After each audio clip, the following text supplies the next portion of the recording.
Hey guys, welcome to another episode of Traffic Light Reviews. My name is Michael Munoz. I'm Stephen Munoz, and on today's episode, yes, kind of because we have to, the final installment of a series that it would be hard unless you were literally living under a rock, under 70 feet of cement, and still trying to dig to the core, would you not know what this movie was?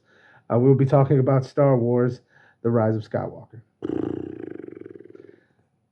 So, So yes, yeah, we're talking about Rise of Skywalker. I don't know if you guys liked it. I don't know if you liked it. I don't know if you guys hated it or enjoyed it. I got a lot of issues with this movie, and I don't think a 10-minute segment can cover it all. But I will say this. I liked the movie. I had fun watching it. However, the first time I saw it, I couldn't help feel like this whole movie was one big giant Disney apology to all the people that complain about The Last Jedi. well, I think the bigger problem that we see when it comes to, they wanted the trilogy to originally be made by three separate directors, but it was going to have an overtying story and everything was going to make sense. Right. But then the final director of the last movie backs out. So who are they going to get to direct the last movie? You know what, the guy who did, why not? We'll just, we'll have two directors. We'll just bring one for the first one and the last one. So for episode nine, yes, we're trying to tie in a story. 40 years in the making, we're trying to tie in the story, a complete generational story that has to deal with this universe and specifically the Skywalker family. It's almost a little fitting that Skywalker be in the title, But Right. then again, I remember when the title came out, The Rise of Skywalker. So wait a minute, the last movie is the rise of them. Like this is supposed to be the definitive, the end, or then what's the argument? Does the rise of Skywalker mean that they ascend to heaven, they all die? Like, I just remember thinking that the idea of the rise of Skywalker. Okay, what is this gonna mean? Because yes, this is they call this the Skywalker Saga now. And yes, it is hard to. And the movie's not that long, but it kind of feels all over the place. That even though it is a considerable length, they're trying to put as much information as possible to sort of like, okay, I didn't feel it was an apology. It was just sort of like, let's shore this up over here, let's shore that up over there. Right. Let's take this and just this is going to mean this. Deal with it. I just felt like in the realm of especially too when everybody and their mother hated the Last Jedi. Where do we go from here? So the idea of people crapped on Force Awakens because they're just copying the very first Star Wars ever made. It didn't feel anything original. This girl who's now the lead, who cares? She's nothing special. It was very mixed. I enjoyed what they were trying to do as they went. I thought Force Awakens was very cool in a different vein. Even though we're still talking about Rebels and the Empire, I don't think that we've seen it like this. It really felt like since it took place so many years after the original first six movies, that yeah, kind of like hope is lost in the universe, and so now in comes this character in Rey, and she has been living in squalor. She's been living in nothing. So when it comes to how do you bring this, wrap it into the world that we know, and make it interesting and close it out. So with Rise of Skywalker, I feel that too many things happened that and whenever I talk about story, I talk about how much do you actually care about those things, about those characters. Were the devices that they use necessary? Were the elements of the drama and the action that they used to help drive the story forward necessary? And I just felt like at times there were those apologetic moments that, yeah, you're appeasing because you're solving a Yeah. problem from Last Jedi. You're solving a problem that, like, how do we resolve these things? And I just thought that, especially too, by the end of the movie, I felt time passing as the movie was going. I was like, yeah, I've been watching this movie for a little bit. It's got to end soon. Like that's the Right. only thing I thought in my head. I'm like, wait, this has to end soon. How's it gonna end? And it didn't exactly feel anticlimactic for me, in the sense that, like this final battle that she has, and everybody knows Palpatine's back. So this big thing that I thought should have been, because since this is the last of this Skywalker saga, of what we come to know and love over the decades of Star Wars, that you gotta give like the term "go big or go home" truly applies to Star Wars. And one semi spoiler, I felt a little cheapened that they kind of ripped off of Avengers, because in Avengers Endgame there's a huge moment where like all these characters show up and this reveal, and all I thought was they're gonna do the same thing here. Like they were setting it up throughout the movie anyway. Yeah. And to me, it fell flat. Like it got to the point where maybe you can give us a payoff. Maybe you can give us a big payoff. And I just thought they never got there. I thought they were just trying too hard. I think they did get there for the people that were complaining about The Last Jedi. And I feel terrible, because I feel like we're doing The Rise of Skywalker, this particular review, a disservice, because you can't talk about this movie without talking about the movies that came before. Yeah. You can't. It's not a standalone film. It's not intended to be. It is intended to be the end of a 9-movie, cycle, a 9-movie, event, a saga. But I was one of the few people that actually liked The Last Jedi. I didn't mind any of the changes. I enjoyed the film. If you watch The Last Jedi as its own movie without any of the other history, it's actually a really good film. It's actually a really good film. Rise of Skywalker, like, I'm sorry, all you Star Wars fans, you get a little crazy. You get a little crazy about the things that you love, and then you start complaining. And that's another thing that hurt Rise of Skywalker. The movie came out during a time where word of mouth, the internet, social media is starting to control a lot of what these studios do. I mean, it's not just solely based on money. Yes, it is. But it's also based on the opinions of the people who watch these movies. I mean, they go out there and they start complaining, oh, you messed it up, you messed it up. And then Rise of Skywalker comes on. The movie immediately starts, and you're just thrown in, okay, Palpatine. Oh, yeah. There he is. But in its defense, most of the Star Wars movies just start that way. They just start like, bam, we're in it. We're in it, catch up. Yeah, they don't really catch up. They don't really delve that much into backstory. It's no. You're in the now. And that's okay, but it's not. What the hell? Where was Palpatine this whole time? Where was he chilling? And then you sort of get like, scrolling video. Oh, is he a clone? Oh, was he created? Is this like a piece of him? Like, whatever. I saw it twice. First time I saw it, I did not like it. I thought it was rushed.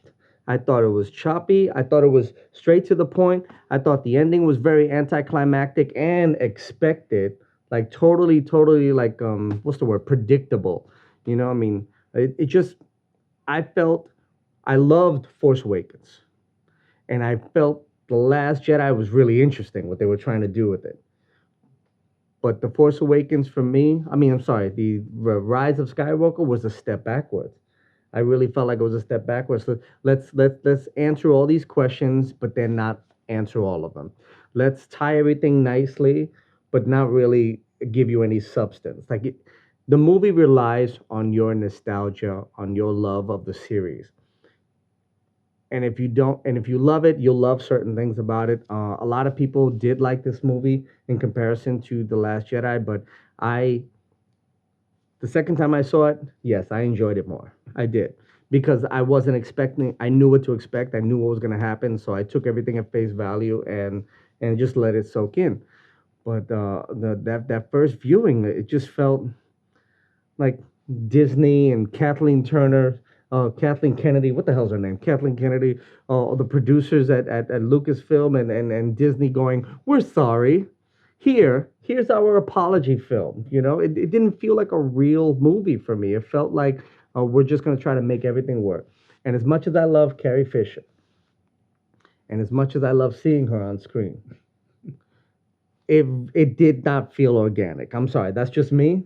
It did not feel organic when she was there. It felt like, okay, we're going to take the dialogue that she said before she passed, God rest her soul, and we're going to try to make it make sense for this scene.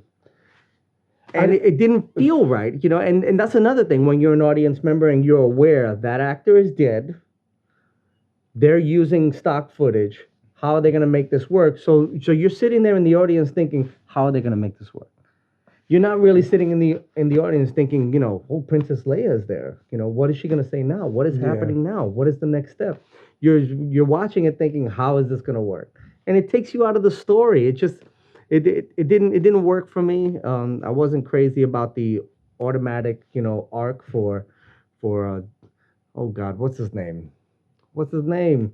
What, Kylo? Yeah, Kylo Oh, Ren. yeah, You yeah. see, I'm brain farting right now. Like I can't even remember his name. Kylo Ren, and when he smiles at the end, that really threw me off. That was creepy. That was a creepy thing to see. No, the funny thing is, you go through the other two movies where like you kind of don't care about him, but they're forcing you to care about him. I disagree. I cared about him very much. He was a whiny baby. Well, yeah, he was in the first yeah, movie. he was worse than He got than- some serious daddy issues. Yeah, and wow, like, and then he's the villain, but he's not. So the way he's introduced in Force Awakens is like, okay, he's the guy. Wait a Right. minute, wait a minute. No, wait, he's not. This Yeah. guy's Snoke. Okay, fine, whatever. We'll find out who Snoke is later. Right. No, we don't. Technically, we even in the Rise of Skywalker. I take it with a grain of salt because it's a J.J. Abrams movie. Okay, I love Lost, the TV show. I love the first 3 seasons because J.J. Abrams and the crew that he worked with, methodically, meticulously planned that out.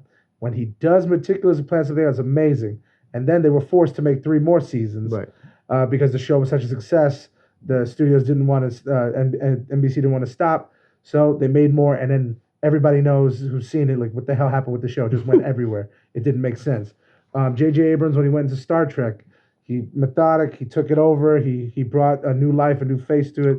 It worked. Love Star Trek. The idea with this is that he was never intended to make this last film. He was only intended to make the first one of the final trilogy, and the symptoms are there. It feels that the way. symptoms are there of trying to. It was like as I'm watching a movie that's trying to figure out what movie it wants to be, the entire time. Yeah. And don't get me wrong, I do think Adam Driver's performance is a saving grace, because in the first 2 movies, Kylo Ren is way too much obsessed with Darth Vader and all this stuff and whatever character arc that is. I just felt it was, and then is he having this love interest with Rey because in Last Jedi they're interconnected, even though Snoke says I did that to you and like you guys don't really love each other, whatever. So I just felt like his character arc as being this over villain, the super villain that is supposed to be truly powerful too, and that's what they allude to in Last Jedi, in terms of his relationship with Luke Skywalker and stuff. Now, how does he take over, and how do we rein this in? And I think he tried his best to deliver a full character transformation when he does his progression from this overly evil guy to helping the good guys in the end. I'll give that spoiler. But like I said, with everything else that happens, it all happens so fast that it falls flat of giving it that punch and that overwhelming respect that you would have when something like that does happen. A lot of times when you see a character change, you either care about it so much because you can believe it in the way it happened, you can believe it because of the series of events that have happened, and those specific things that do happen that give that character the huge change actually resonates with each person in some way, shape, or form. In this one, it was no faster than a snap of a finger, and like I'm good now. We got 30 more minutes left in the movie. Let's go. And I just feel like that unfortunately, it just lends to the movie has to end, and it was just going to end. So when J.J. Abrams is just forced to make something, and he doesn't have the time to flesh it out fully, this is what we get with Rise of Skywalker. Yeah. Star Wars: The Rise of Skywalker. It feels more like a cleanup film, trying to correct the mistakes of the previous film than its own standalone movie. Again, that's just my opinion. I know a lot of people felt that way, but I was surprised by the overwhelmingly positive response that it got, because the first 2 movies got a lot of up and down, especially The Last Jedi got a lot of negative feedback from audience members. and people really, really like this last film. I On the second viewing, I enjoyed it. The first viewing, I was upset. I felt cheated. I felt like I was lied to. I felt like I was given a nice little film with a nice little bow, but I was just not satisfied. But on second viewing, I was able to enjoy the movie a lot more. I'm going to give this movie a yellow light. Check it out. If you're a Star Wars fan, I, I don't even know if you're going to love it or hate it. Just watch it. If you're a Star Wars fan, you're going to watch it. You're going to see it. If you're a Star Wars fan, you've already seen it. You've already seen it and you got your opinions about it.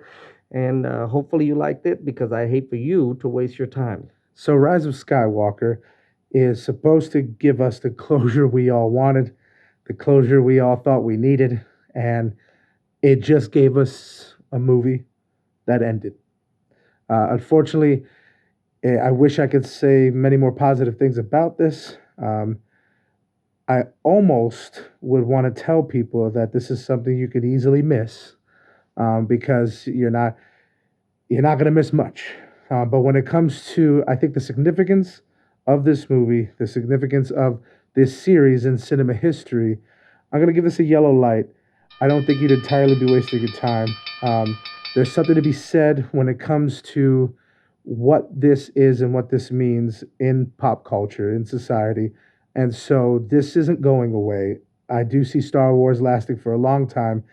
And if you want to know the history of all of it throughout the entire saga, check it out. Well, thank you guys for watching this episode of Traffic Light Reviews. We hope you enjoyed it. Let us know what you think. I'll leave it over to Steven now. When it comes to Star Wars, I know there's probably some things that you guys don't agree with us on. Very sensitive. Definitely would love to hear your comments. We do plan on doing the whole trilogy eventually, but because this movie just came out recently, we just wanted to give a review of just this specifically, and we will definitely see you in the next one. And don't forget to subscribe, like, comment.